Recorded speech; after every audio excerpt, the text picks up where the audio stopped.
भगवान श्री कृष्ण कह रहे हैं कि परमात्मा सब भूतों में पृथक पृथक दिखाई देता है, परंतु वह बटा हुआ नहीं है। परमात्मा एक है। आपको लगता है कि वह सभी जीवों में, सभी प्राणियों में है, तो वह पृथक पृथक है, ऐसा नहीं है। वह एक ही है, परंतु एक होकर के सभी जीवों में वह दिखाई दे रहा है। और कह रहे हैं कि और उसको परमात्मा विष्णु के रूप में उसका पालन कर रहा है, प्राण और धारण कर रहा है, पोषण कर रहा है और संहार भी करता है। परमात्मा ही पालन करता है, परमात्मा ही धारण करता है और परमात्मा ही संहार करता है और परमात्मा ही सब जगह व्याप्त भी है, सभी प्राणियों में व्याप्त भी है। और आगे कहते हैं कि वह ब्रह्म ज्योतियों का भी ज्योति मतलब प्रकाश है। जितनी भी दिव्य ज्योतियां दिखाई देती हैं, उन सभी ज्योतियों का दिव्य ज्योति प्रकाश वही है।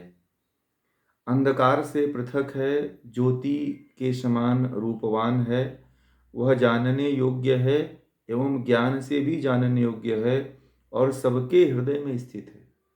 परमात्मा क्या है? परमात्मा जानने योग्य है। परमात्मा जो है अंधकार को दूर करता है, ज्योति स्वरूप है। परमात्मा का जो यहाँ पे स्वरूप बताया गया है कि परमात्मा ज्योतियों का भी ज्योति है। जो दिव्य ज्योति निकलती है, उन ज्योतियों का भी ज्योति है। एक चीज और बताइए आप लोग, यहाँ पे हमारे संस्कृति में ज्योति की बात होती है, दीपक की बात होती है, ज्योति की बात होती है, परंतु बल्ब की बात नहीं होती, क्योंकि बल्ब भी प्रकाश देता है और ज्योति भी प्रकाश देती है। इसमें क्या अंतर है, बताएंगे आप लोग? ज्योति और बल्ब में क्या अंतर है? हमारी संस्कृति में क्यों दीपक को शुभ माना जाता है, बल्कि ट्यूबलाइट और ये जो आपका एलईडी है या तरह तरह के जो बल्ब आ रहे हैं, उनको शुभ नहीं माना जाता है? क्या कारण है, बताइए? ये तो पता होगा ना आप लोगों को।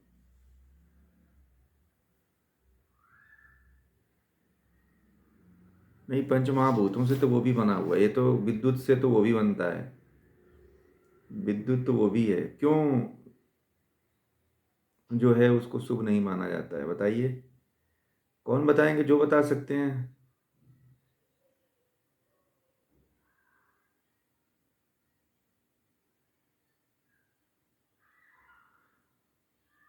उसको भी तो फील फील कर सकते हैं ना, क्यों आपको प्रकाश का फीलिंग नहीं होती है?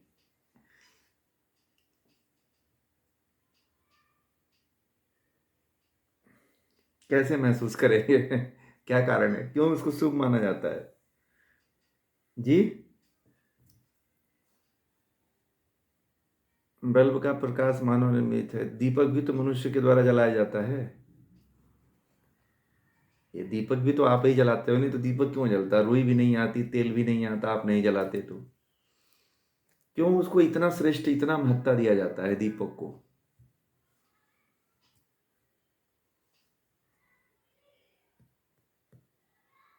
और बल्ब का प्रकाश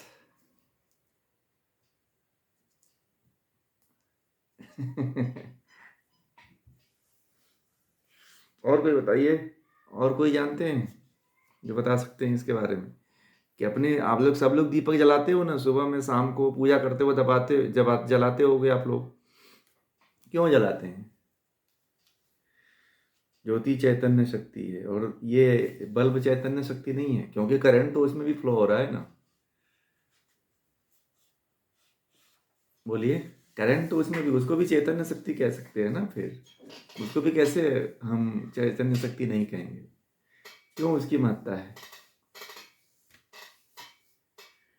थोड़ा और विचार करिए तो आप लोग बता लेंगे।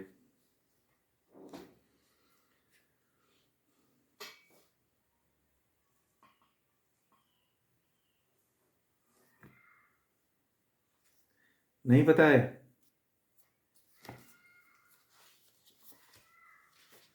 थोड़ा सा और प्रयास करिए। क्यों? क्योंकि जो बल्ब होता है, ये बताइए, बल्ब से आप लोग नए दूसरे बल्ब को जला पाते हो क्या? एक बल्ब से दूसरा बल्ब जला लोगे आप लोग? नहीं, परंतु दीपक से दूसरा दीपक जलाया जा सकता है। इसीलिए दीपक की महत्ता होती है कि एक दीपक जलेगा तो उससे दूसरे दीपक को भी जलाया जा सकता है, परंतु बल्ब से दूसरा बल्ब नहीं जलाया जा सकता है। इसीलिए दीपक का इतना बड़ा महत्व है हमारी संस्कृति में। इसीलिए दीपक जलाते हैं। अब आप लोग ध्यान रखिएगा दीपक क्यों जलाते हैं, ठीक है? बहुत लोगों को ये पता नहीं है, डेली दीपक जलाते हैं। उनसे पूछो क्यों जलाते हो, नहीं पता है दीपक क्यों जलाते हैं, ठीक है? तो इसीलिए जो परमात्मा है, उस परमात्मा से हजारों तरह की दीपक जलाए जा सकते हैं। वह परमात्मा ज्योतियों का भी ज्योति है। वह हजारों तरह के ज्योतियों को दिव्य ज्योति देता है। वो एक बल्ब, एक ट्यूबलाइट, एक एलईडी प्रकाश नहीं दे सकती। वह दूसरा बल्ब नहीं उत्पन्न कर सकती है। उसके अंदर वो खासियत नहीं होती है। तो इसीलिए कहा गया है कि परमात्मा जो है तम से मतलब अंधकार से अलग है, और ज्योति स्वरूप है, मतलब ज्ञानवान है। परमात्मा ज्ञानवान भी है, वह जानने योग्य है। वह ज्ञान से ही जानने योग्य है। परमात्मा जो होता है वह ज्ञान से ही जाना जाता है और सबके हृदय में स्थित है। परमात्मा क्या है? परमात्मा सबके हृदय में स्थित है। और कह रहे इस प्रकार मैं क्षेत्र ज्ञान और जानने योग्य परमात्मा का स्वरूप संक्षेप में बताया। कह रहे हैं भगवान श्री कृष्ण अर्जुन को कह रहे हैं कि हे अर्जुन, मैंने क्षेत्र ज्ञान का जो जानने योग्य ज्ञान था, परमात्मा का जो ज्ञान था, जो परमात्मा का स्वरूप था, वह ज्ञान मैंने तुम्हें संक्षेप में बताया। इस तत्व को जानकर जो भक्त होता है, जो परमात्मा को जानने वाला होता है, वह जल्दी ही मुक्त हो जाता है। परमात्मा की उसे कृपा हो, जब ज्ञान प्राप्त करता है कोई भी व्यक्ति या कोई साधक, तब वह मुक्ति की तरफ अग्रसर होता है। कह रहे हैं कि प्रकृति और पुरुष इन दोनों को अनादि जान। देखिए, मैं इसी की बात कल कह रहा था कि जो प्रकृति और पुरुष है वह दोनों क्या है? वह दोनों अनादि है। ये कह रहे हैं कि प्रकृति और पुरुष दोनों अनादि हैं, और प्रकृति से ही गुणों मतलब त्रिगुण प्रकृति का होना ही परिवर्तनों का होना संभव है। मतलब ये जो जो तीन गुण हैं, सत रज तम, ये तीन गुण हैं। इन्हीं तीन गुणों से जो है कहते हैं कि संसार में परिवर्तन होता है, क्योंकि ये तीन गुण परिवर्तनशील माने जाते हैं। बाकी इसके अलावा कोई और गुण परिवर्तनशील नहीं होता। ये तीन गुण ही परिवर्तनशील होते हैं।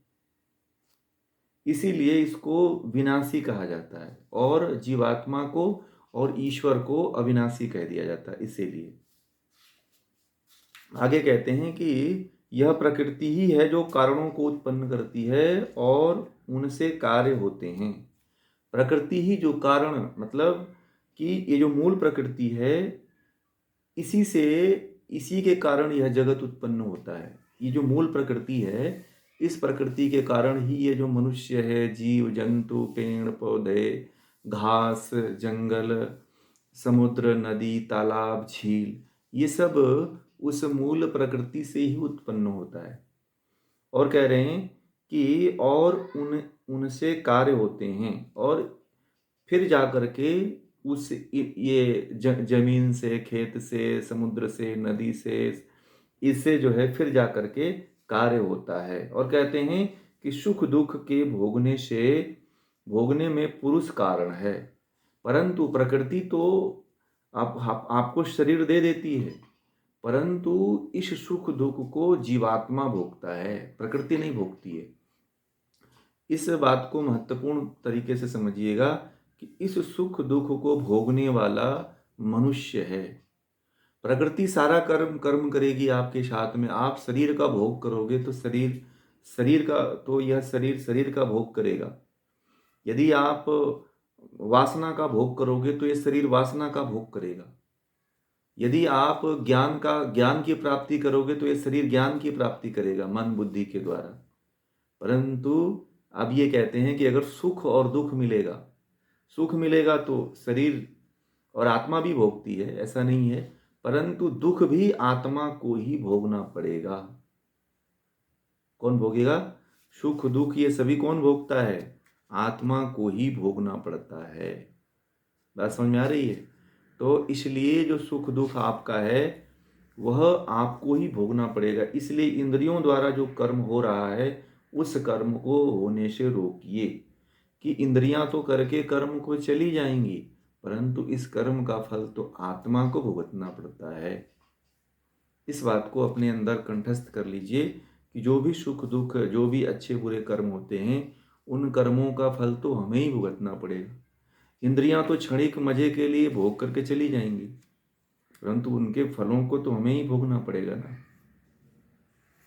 आगे कहते हैं कि शरीर में रहता हुआ जीवात्मा प्रकृति जी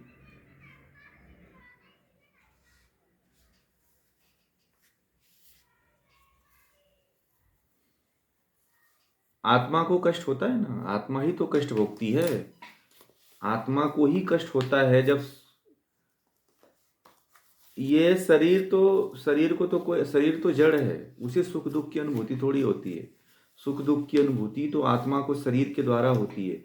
आप शरीर में इतना लिप्त हो कि इसीलिए कोई दर्द होता है तो आपको फील होता है।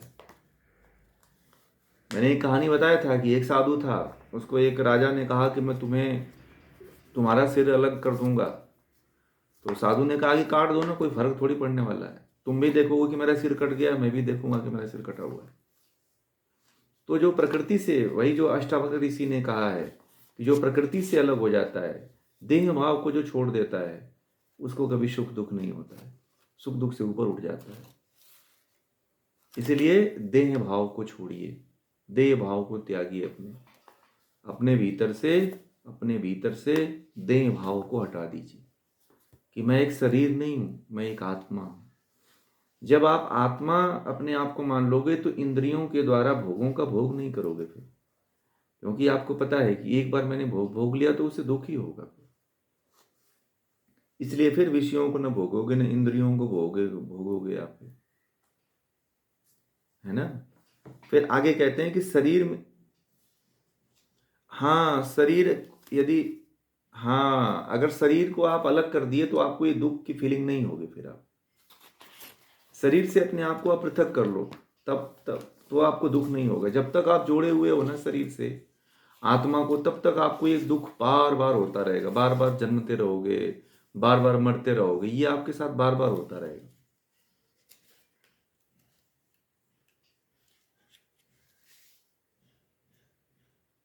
उस तो वो तो आप आत्मा इस शरीर शारीरिक रूप से इतना गहनतम जुड़ी हुई है कि एक एक दर्द को फील कर लेती है कि कहाँ पे मेरा दर्द हो रहा है। यदि आप शरीर भाव से ऊपर उठ जाओ तो फिर दर्द की कोई पहचान नहीं होती है। फिर तो ये होता है ना कि मैं जल्दी ही शरीर को छोड़ दूं। परमहंस का, हाँ, उन्होंने उन्होंने कभी कहा, लोगों ने कहा कि काली माता से क्यों नहीं कहते हो कि तो आपका दुख दूर कर दे, ठीक है। तो कहते कि परमात्मा से इतनी तुच्छ चीज मांगोगे क्या? परमात्मा से क्या मांगना चाहिए?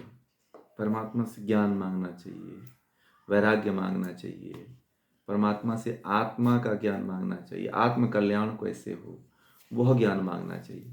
जो निम्न कोटि का व्यक्ति होता है वो कहता है कि ऐसा कर देना कि मेरे घर में एक बच्चा पैदा हो जाए, मेरे यहाँ जो है धन की प्राप्ति हो जाए, मेरा ना ये जो मुकदमा चल रहा है ना, मैं मुकदमा को जीत जाऊं। तो आम इंसान इन्हीं सब की बात करता रहता है, ठीक है। तो भगवान से भी यही मांगता है, परंतु जो जो भगवान के ईश्वर के मार्ग को जो आत्मा को जान जाता है और आत्मा से पृथक हो जाता है, फिर आत्मा से मांगता ही नहीं है, फिर ये ऊपर हो जाता है, उठ जाता है। शरीर में रहता हुआ पुरुष मतलब जीवात्मा प्रकृति के गुणों से उत्पन्न गुणों के संग के कारण ही भिन्न भिन्न योनियों में जन्म लेता है। देखिए यहाँ पे 21वें श्लोक में भगवान श्री कृष्ण ने कह दिया कि शरीर में जो जीवात्मा है वह जब तक प्रकृति के साथ संलग्न रहेगी, प्रकृति के साथ जब तक जुड़ी रहेगी तब तक उसको अनेक प्रकार की योनियों में जन्म लेना पड़ेगा। तो आप लोग तो चाहते हो कि मैं शरीर के साथ जुड़ा रहूं, लोगों के साथ जुड़ा रहूं और बार बार जन्म लूं। कई लोग अपने व्याख्यानों में कहते हैं कि मैं तो बार बार जन्म लेना चाहता हूं पृथ्वी पे। उनको कुछ ज्ञान है ही नहीं है, तो वो तो कहेंगे ही कि मुझे बार बार जन्म लेना पड़ेगा। ठीक है। कई लोग तो इसी को आनंद समझते हैं, इसी को मजा समझते हैं कि जन्म लो मरो, जन्म लो मरो। तो इसीलिए शरीर से आत्मा का संबंध जब तक अलग नहीं होगा तब तक आपका संसार में आवागमन चलता रहेगा। आप जन्म लोगे मरोगे, आओगे मरोगे, आओगे मरोगे, यही चलता रहेगा। बहुत ज़्यादा कुछ आपके साथ नया नहीं होने वाला है। आपको लगता है कि मेरा नया जन्म है, आपको लगता है कि मुझे ये नया शरीर मिल गया, परंतु आपको लगता है कि आपको शरीर नया मिल गई क्या? बोलिए, आपको लगता है कि आपको एक नया शरीर मिल गई? नहीं मिली।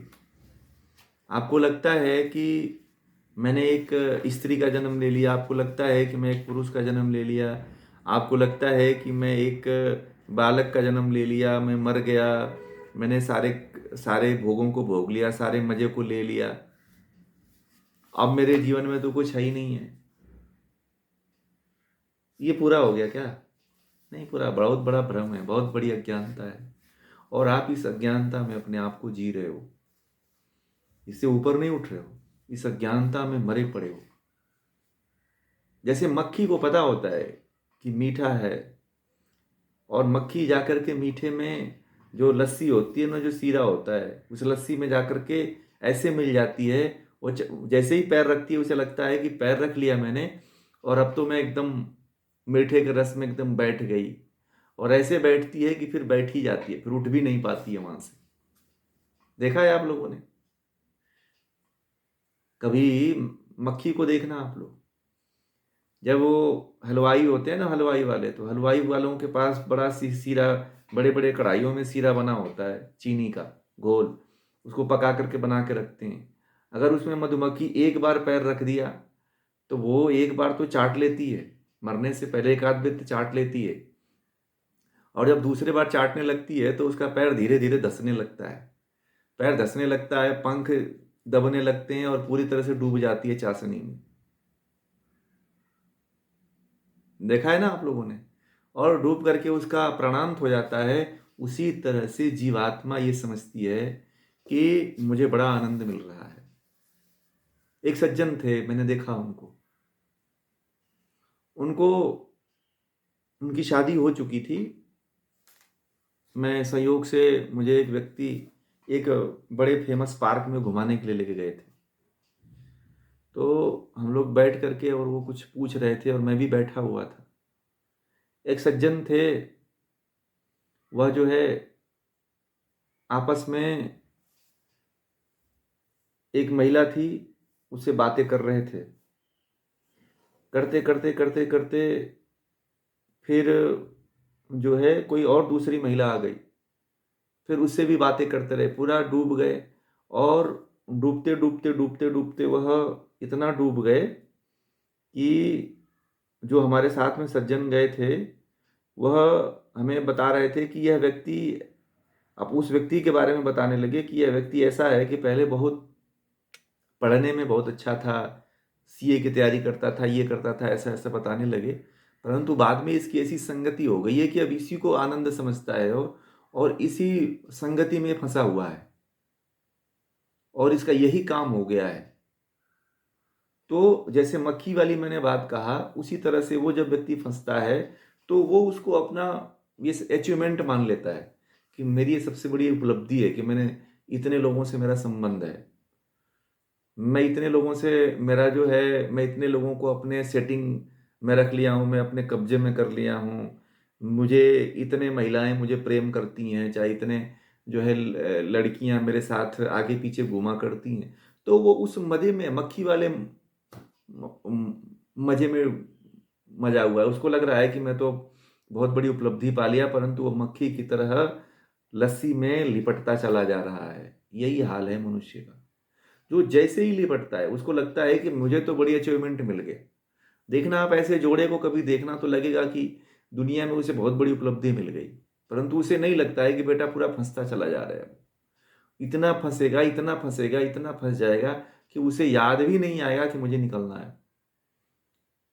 और ऐसे दलदल में अभी आज तक न्यूज पे मैं सुन रहा था कि सबसे ज्यादा पुरुषों की, भारत में 80% पुरुषों की मौतें हो रही हैं। शादीशुदा पुरुषों की मौतें हो रही हैं, 80% पुरुषों की। कल ही के न्यूज में था कि परसों के न्यूज में था, मैंने देखा। तो पारिवारिक संबंध बनाने में व्यक्ति अपने आप को ये सोचता है कि बहुत बड़ा हम अचीवमेंट कर रहे हैं, एक नहीं 4-4 संबंध बनाए हुए हैं। जैसे कपिल शर्मा का एक फिल्म बनाया था ना, उसने एक ही फ्लोर पे 4 शादियां किया था। तो उसको लगता है कि मैं बहुत अचीवमेंट प्राप्त कर लिया, परंतु उसको ये नहीं लगता है कि वो तो दलदल में फंसता चला जा रहा है।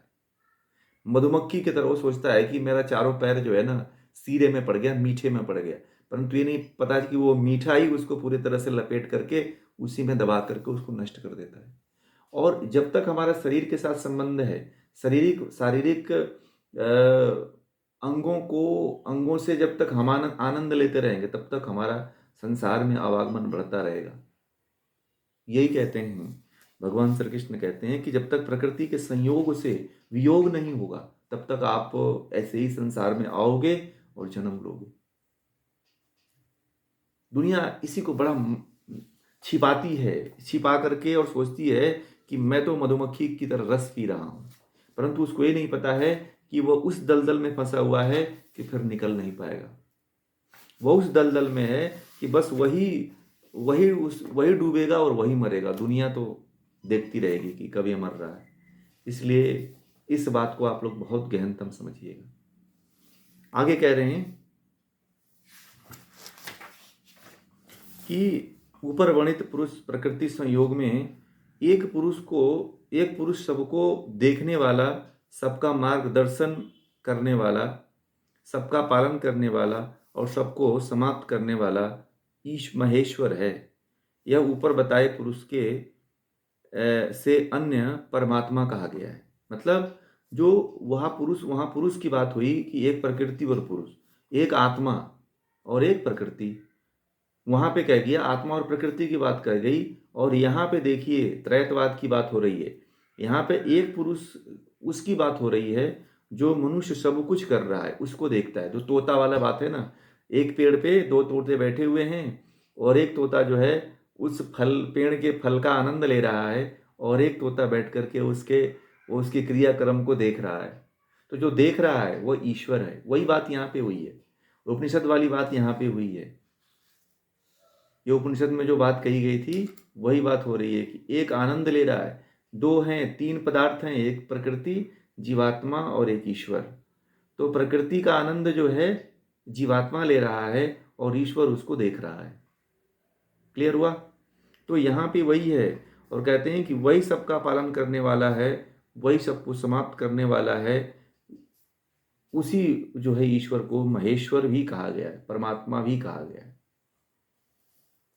आगे कहते हैं कि जो पुरुष और प्रकृति के गुणों सहित इस प्रकार जानता है, वह सब प्रकार का व्यवहार करता हुआ भी पुनः जन्म नहीं लेता। तो कहते हैं कि जो इन तीनों पदार्थों को जो अलग अलग जान जाता है, उसका दोबारा जन्म नहीं होता है, क्योंकि वो मुक्त हो जाता है। और दूसरी बात एक बहुत महत्वपूर्ण, कि यदि आप जानते हो तो इस जन्म में ही मुक्त अपने आप को पृथक कर लेना, साक्षात्कार करके जाना। ये नहीं कि किताब रख करके सुन लिया और जान तो लिया तीनों पदार्थ अलग अलग हैं, और इस दुनिया में जान नहीं पाए तो फिर आना पड़ेगा, फिर जन्म होगा। ऐसा नहीं है। भगवान श्री कृष्ण जी कह रहे हैं कि जन्म तब होगा जब तुम एकदम पूरी तरह से तीनों पदार्थों को एकदम अलग कर दिया। अब तीनों पदार्थों को आप अलग कर दोगे तो निश्चित रूप से आपकी मुक्ति हो जाएगी। जब तक आप तीनों पदार्थों को अलग अलग नहीं करोगे तब तक मुक्ति कैसे होगी? नहीं होगी। इसीलिए भगवान श्री कृष्ण कहते हैं कि तीनों पदार्थों को अलग अलग जानो, कि प्रकृति अलग है, जीवात्मा अलग है और ईश्वर अलग है। तब जाकर के पुनर्जन्म नहीं होता है उसका। अब ये भगवान श्री कृष्ण ने तो कह दिया सिंपल भाषा में कि इन तीनों को जान लो, परंतु कैसे जान लो? इसके लिए तो आपको साधना करनी पड़ेगी ना। बिना साधना के आप कैसे जानोगे? बोलिए, जान पाएंगे? नहीं जान पाएंगे। आगे कहते हैं कि जो पुरुष, आगे कहते हैं कितने ही मनुष्य अपनी बुद्धि से अपने आत्मा को ध्यान द्वारा देखते हैं। अब यहाँ पे कह रहे हैं कि बहुत से ऐसे पुरुष हैं जो अपनी बुद्धि से आत्मा को ध्यान द्वारा देखते हैं। मतलब एक बात यहाँ पे बहुत अच्छी बात कह दिया भगवान श्री कृष्ण ने कि आत्मा को यदि कहीं से जाना जाता है तो ध्यान में बुद्धि के द्वारा ही जाना जाता है। और ये बात तो मैं आप लोगों को कई बार कह चुका हूँ कि अगर आत्मा कहीं किसी से जानने वाली वस्तु है तो वह क्या है? बुद्धि है। बुद्धि के द्वारा ही आप आत्मा को जान सकते हो, देख सकते हो। दूसरे ज्ञान के सहारे से देख सकते हो। सांख्य के अनुसार, यदि सांख्य दर्शन का आपको ज्ञान है, सांख्य के अनुसार ही आप आत्मा को जान सकते हो ज्ञान के सहारे। यदि आपको ज्ञान है तो ही आप आत्मा को जान सकते हो। और यहाँ पे एक बात और कह दिया कि कुछ और अंत में जो एकदम निष्काम 100% निष्काम भाव से कर्म करते हैं। वीडियो ऑन रखा करें सभी लोग। कह रहे हैं कि जो एकदम निष्काम भाव से कर्म करता है या तो वह देख सकता है, परमात्मा को वही देख सकता है जो एकदम 100% जो निष्काम भाव से कर्म करता है। बहुत से लोग ऐसे होते हैं जो इनमें से कोई भी नहीं करते, न ज्ञान प्राप्त करते हैं, न ध्यान करते हैं, न निष्काम काम कर्म करते हैं। तो वो सोचते हैं कि हमारी मुक्ति तो ऐसे ही हो जाएगी, बस केवल हम गीता सुन लेंगे तो। गीता सुनने मात्र से मुक्ति नहीं होती है। अगर गीता सुनने से मुक्ति हो गई होती तो संसार में इतने साधु संत महात्मा भटक रहे हैं, एक बार सुन लेते सब मुक्त हो जाते। बोलिए, होता कि नहीं होते? सब हो जाते। ये भ्रम है। जब तक आप इस गीता के ज्ञान को अपने जीवन में उतारेंगे नहीं, तब तक यह ज्ञान आपके जीवन में नहीं फलीभूत होगा, तब तक आप मुक्त नहीं हो पाएंगे। इस बात को आप लोग समझें। फिर आगे ये बात कहते हैं कि दूसरे जो ऊपर कहे अनुसार नहीं कर सकते, इस प्रकार न जानते हुए दूसरे के द्वारा कहे को सुनकर उपासना करते हैं, वे श्रुति ग्रंथों के परायण हुए भी मृत्यु को सर्वथा उलांघ जाते हैं। मतलब ये कह रहे हैं कि दूसरे इस प्रकार न जानते हुए कि दूसरे के द्वारा कहे सुनकर, मतलब ये नहीं है कि आप हर चीज को जानोगे। आप किसी के द्वारा ज्ञान दिया जा रहा है तो उस ज्ञान को सुन करके भी उपासना कर सकते हो कि ये शास्त्रों में बताया गया है कि यदि यह ज्ञान प्राप्त हुआ तो हमें यह मुक्ति मिल सकती है।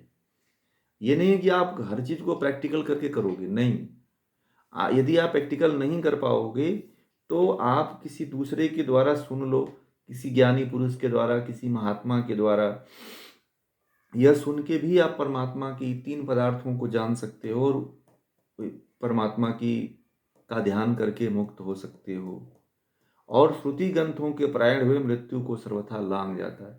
श्रुति मतलब कि ये जो वेदों का ज्ञान है, उपनिषदों का ज्ञान है, गीता का ज्ञान है, इस ज्ञान को सुन करके अपने जीवन में उसी तरह का पालन करने के बाद ही व्यक्ति मुक्त हो सकता है। व्यक्ति ऐसे मुक्त नहीं होता है। मुक्त होने के लिए व्यक्ति को यह जरूर ध्यान रखना चाहिए कि किसी भी ज्ञान का जब तक आप अपने जीवन में साधना नहीं करोगे, अष्टांग योग का पालन नहीं करोगे, यम नियम आसन प्राणायाम प्रत्याहार धारणा ध्यान समाधि, तब तक आप मुक्त नहीं हो पाओगे। साधना तो करनी ही पड़ेगी। आगे कहते हैं कि हे अर्जुन, जितने भी स्थावर और जंगम प्राणी उत्पन्न होते हैं उन सबको क्षेत्र और क्षेत्रज्ञ की भांति संयोग से हुआ जान। अब ये कहते हैं कि जितने भी प्राणी उत्पन्न हैं इस संसार में, उन सभी प्राणियों को तुम इस सृष्टि और ईश्वर से उत्पन्न हुआ, मतलब प्रकृति और परमात्मा से उत्पन्न हुआ जान। क्योंकि यह प्रकृति के द्वारा ही उनको यहाँ पे शरीर मिलती है। ऐसे किसी को शरीर नहीं मिलती है। शरीर मिलती है तो उसको ईश्वर और प्रकृति के संयोग से ही मिलती है। आगे पढ़िए, 27 से लेकर के आगे तक पूरा पढ़ लीजिए।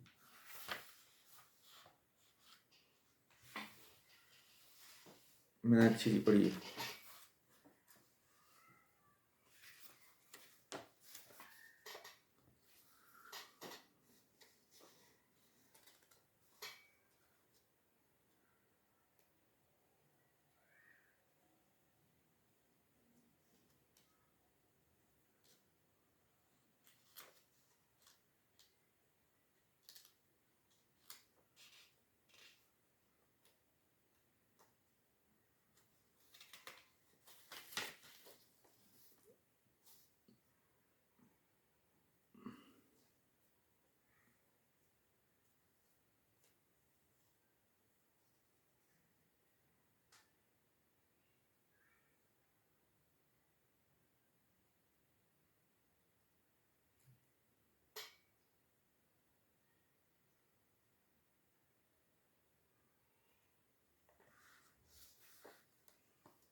देखिए, अब आगे आगे के श्लोक में ऐसा कह रहे हैं कि जो इस नाश होने वाले 27वें श्लोक में, कि जो इस नाश होने वाले सब प्राणियों में समान रूप में अविनाशी परमात्मा को देखता है, वही वास्तव में परमात्मा को जान पाता है।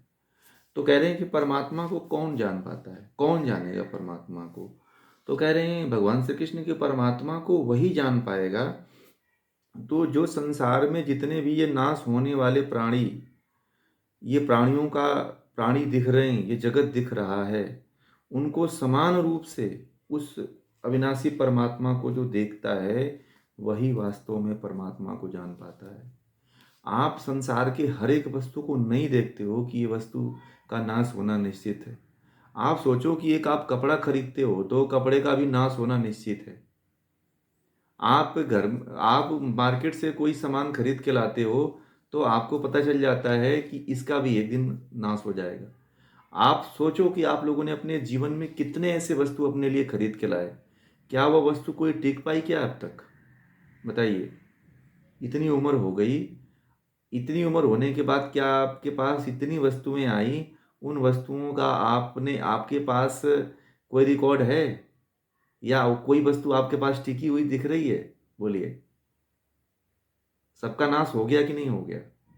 कपड़े लाए, कोई भी चीज लाए, सोने चांदी को छोड़ करके, बाकी वो तो चलता है, वो तो रहता है, उसको तो बचा करके आप रख लेते हो। कपड़े है, अन्य वस्तुएं हैं, उसको देखो नाश हो जाता है।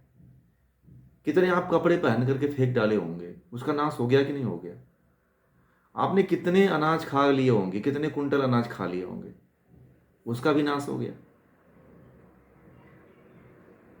तो संसार में आपको यह देखते रहना चाहिए कि संसार में जितने भी पदार्थ दिख रहे हैं उनका सबका नाश होने वाला है।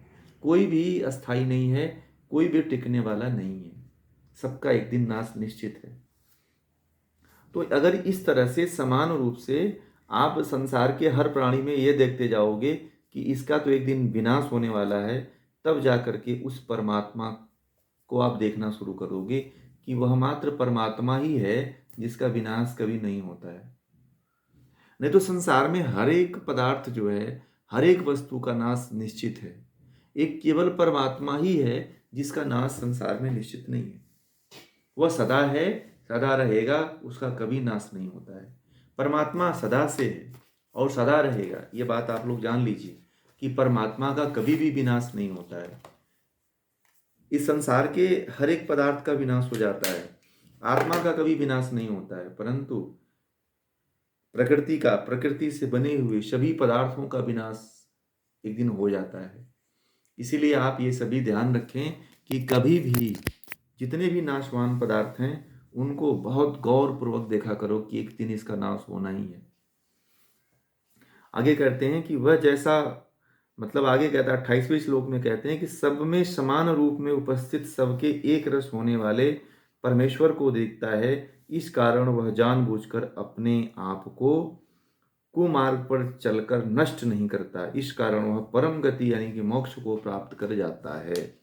देखिए, यदि आप सभी प्राणियों में समान रूप से ब्रह्म को देखना शुरू कर दोगे, अब मैं बार बार कहता हूँ कि सभी प्राणियों में ब्रह्म के स्वरूप को देखो, कि जो भी आपको सुंदर वस्तु दिखाई देती है उन सब में ये देखो कि इसमें ब्रह्म है, इसमें ईश्वर है, इसमें परमात्मा है।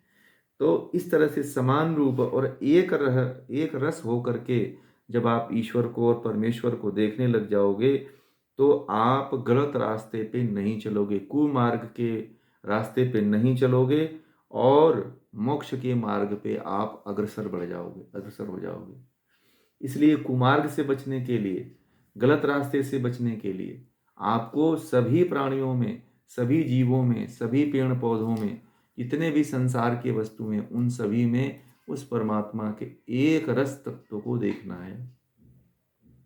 ऐसा देखिए तो आपके अंदर एक दिन मोक्ष घटित हो जाता है, तो केवल ब्रह्म ही ब्रह्म बस दिखाई देगा।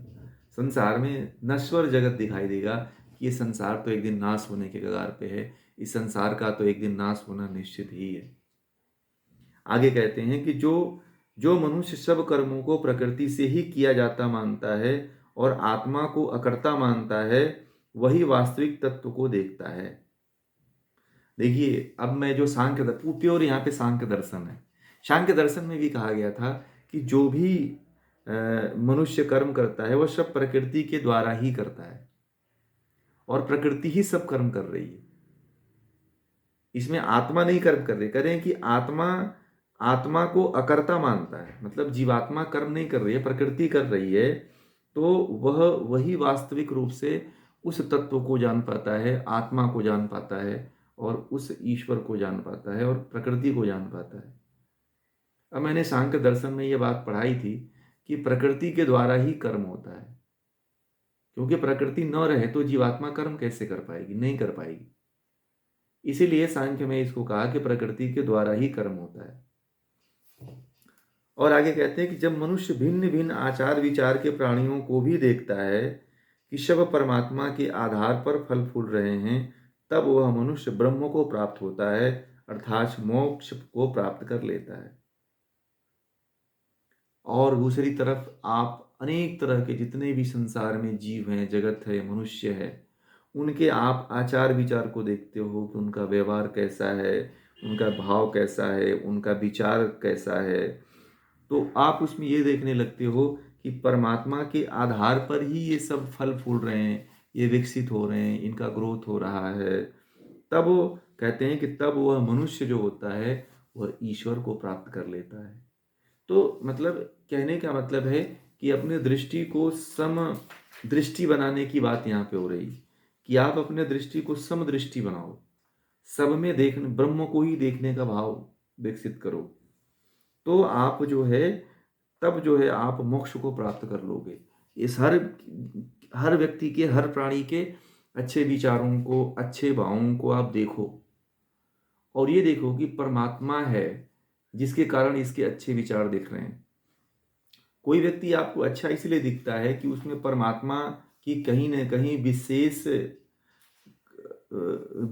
उसमें पहुंच है, परमात्मा विशेष योगदान दे रहा है, इसीलिए वह वस्तु इतना अच्छी और इतना सुंदर दिखाई दे रही है। तो इस तरह से आप व्यक्ति में परमात्मा की अनुभूति आप कर सकते हैं।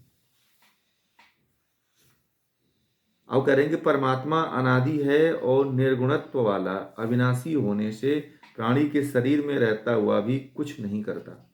देखिए, परमात्मा अनादि है, तो यहाँ पे परमात्मा को बार बार अनादि कहा गया है कि परमात्मा का कोई प्रारंभ नहीं होता है, निर्गुणत्व वाला है, मतलब उसमें तीनों गुणों से वह रहित है। परमात्मा क्या है? तीनों गुण से रहित है, मतलब परमात्मा सत रज तम इससे नहीं बना हुआ है, ना ही ये परमात्मा के अंदर ये तीनों गुण रहते हैं। और कहते हैं अविनाशी है। परमात्मा क्या है? अविनाशी है और शरीर में रहता हुआ भी कुछ नहीं करता है। ये हर प्राणी के भीतर परमात्मा है, इस हमारे शरीर में भी है, परंतु परमात्मा हमारे शरीर में रहते हुए कुछ नहीं करता है। जो भी करती है वह आत्मा करती है शरीर के द्वारा। न किसी कर्म में लिप्त होता है, परमात्मा कुछ नहीं करता है और आपके कर्म में लिप्त भी नहीं होता। आप ये सोचते हो कि जो मैं कर्म कर रहा हूँ वो सब परमात्मा कर रहा है, ये आपकी भूल है। परमात्मा आपके शरीर में रहता जरूर है, परंतु परमात्मा कभी आपके कर्म में लिप्त नहीं होता है। बहुत से लोग ऐसे होते हैं जो अपने तो कर्म करते हैं और दोष देते हैं कि परमात्मा ने करवाया है ये। ठीक है, तो ये आपका भ्रम है। परमात्मा कोई भी कर्म नहीं करवाता है। ठीक है, परमात्मा जो है कोई भी कर्म नहीं करवाता है। जो भी कर्म होता है वह जीवात्मा के द्वारा कर्म होता है। जो भी कर्म होता है क्या होता है? वह जीवात्मा के द्वारा होता है, जीवात्मा कर्म करती है। ठीक है, और बस उसमें लिप्त नहीं होता है, क्योंकि शरीर धारण अगर आत्मा ने कर लिया तो उसमें परमात्मा का हस्तक्षेप समाप्त हो जाता है।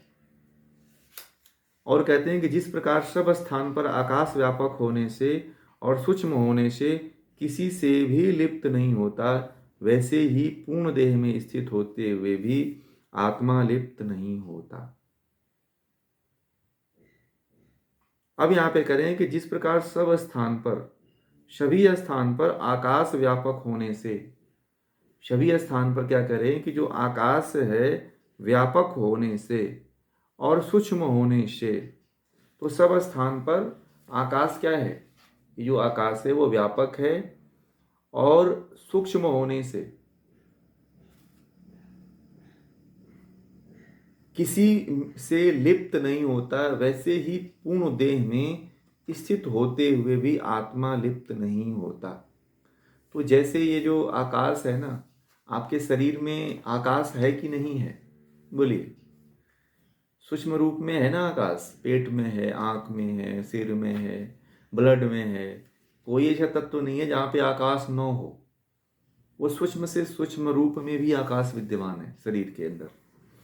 तो कह रहे हैं कि जैसे सब स्थान पर और शरीर में भी आकाश व्यापक होने से और सूक्ष्म होने से किसी से लिप्त नहीं होता है, वैसे ही पूर्ण देह में, इस पूरे शरीर में स्थित होते हुए भी आत्मा इसमें लिप्त नहीं होती है।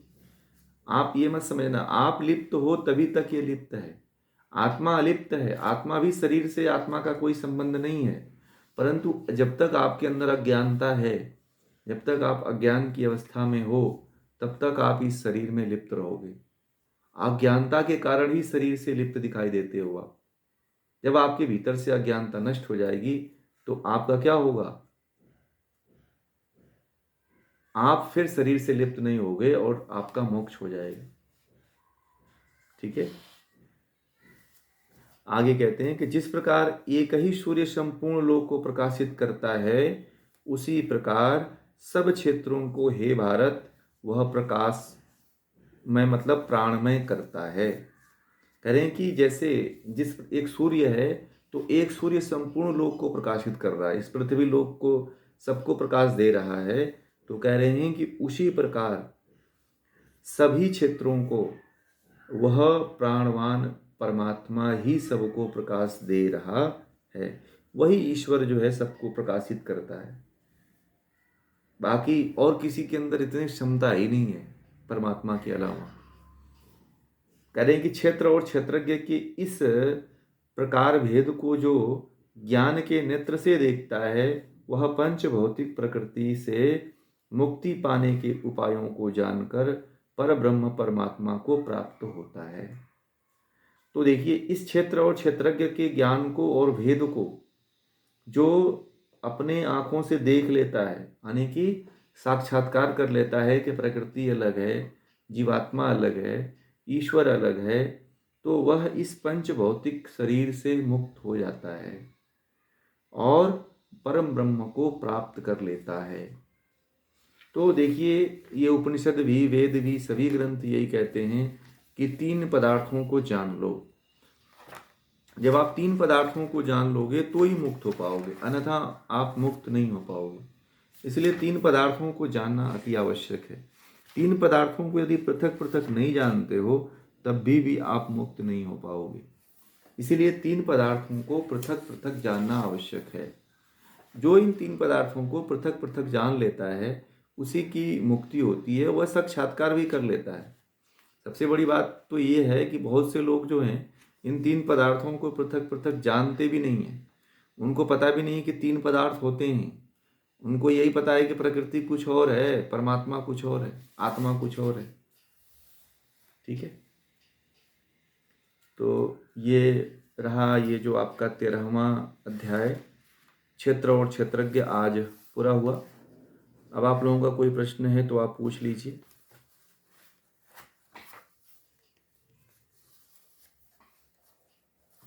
इसमें से यदि किन्हीं को कुछ समझ में नहीं आया हो तो पूछ सकते हैं। एक देखिए, मूल प्रकृति अलग है जो सत रज तम के रूप में है, उसे मूल प्रकृति कहते हैं। सत रज तम, तो इलेक्ट्रॉन प्रोटॉन न्यूट्रॉन मान लीजिए, तो वो मूल प्रकृति है। और जो ये आपको जगत दिखाई दे रहा है इसको सृष्टि कहते हैं, इसको भी प्रकृति कह देते हैं कभी कभी, परंतु इसका असली नाम जो है सृष्टि है। जो ये सारा जगत दिखाई दे रहा है इसको सृष्टि कहते हैं। लोग जो है इसको सृष्टि कहना चाहिए, परंतु लोग इसी को प्रकृति कह देते हैं। प्रकृति का मतलब है जो सबसे सूक्ष्म कण को प्रकृति कहते हैं।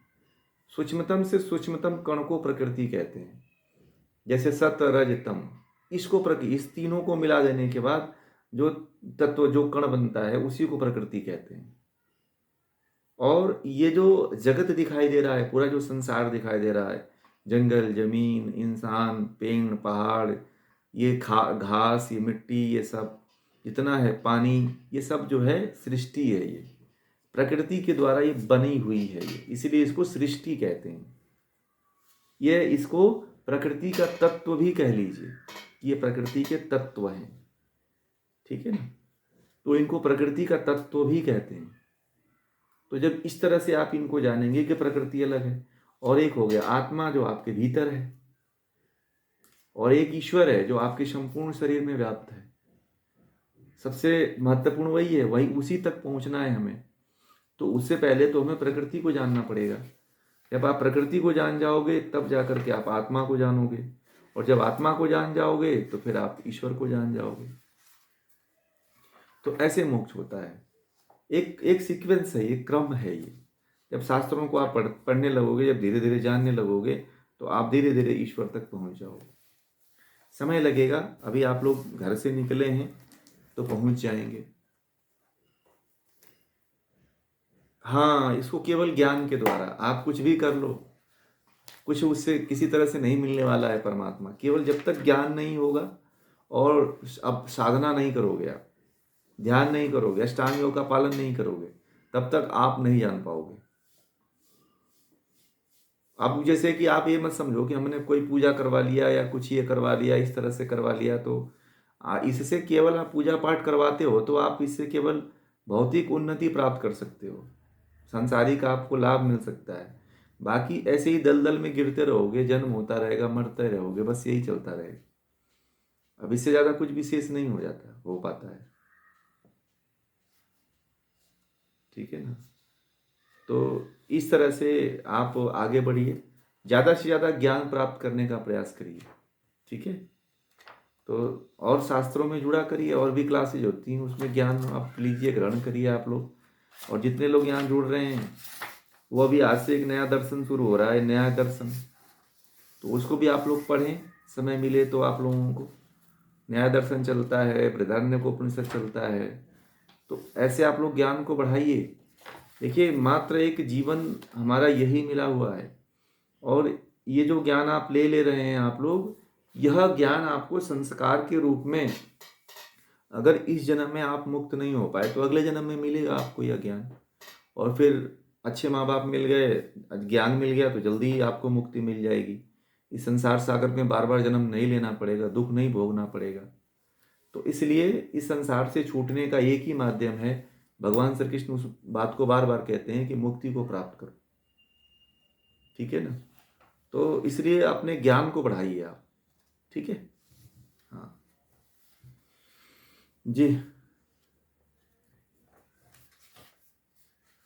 हाँ, क्षेत्र तो ये प्रकृति है।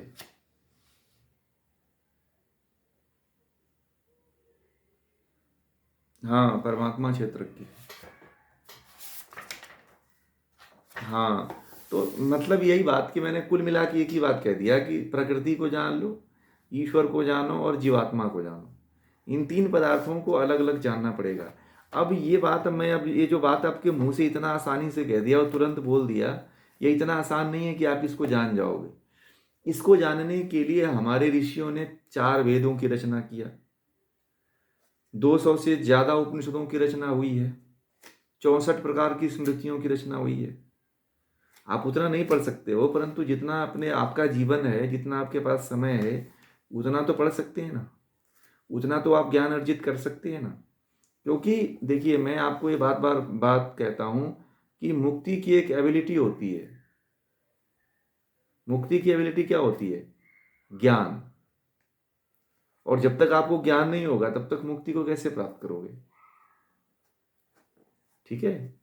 तो अधूरा ज्ञान रख करके आप मुक्ति नहीं प्राप्त कर सकते हैं, आपको पूरा ज्ञान होना चाहिए।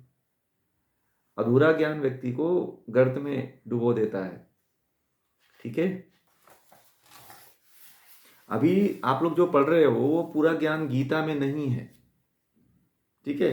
किसी भी शास्त्र में पूरा ज्ञान नहीं है। इसीलिए इस बात को आप लोग समझिएगा। जो अगर पूरी तरह से अध्यात्म को जानना है, ईश्वर को जानना है, तो आपको डुबकियां तो लगाना पड़ेगा। फिर ज्ञान के सागर में डुबकियां लगाइए तो फिर तैरना जान जाओगे, आप पार हो जाओगे, तैर जाओगे फिर। ठीक है? और कोई प्रश्न है?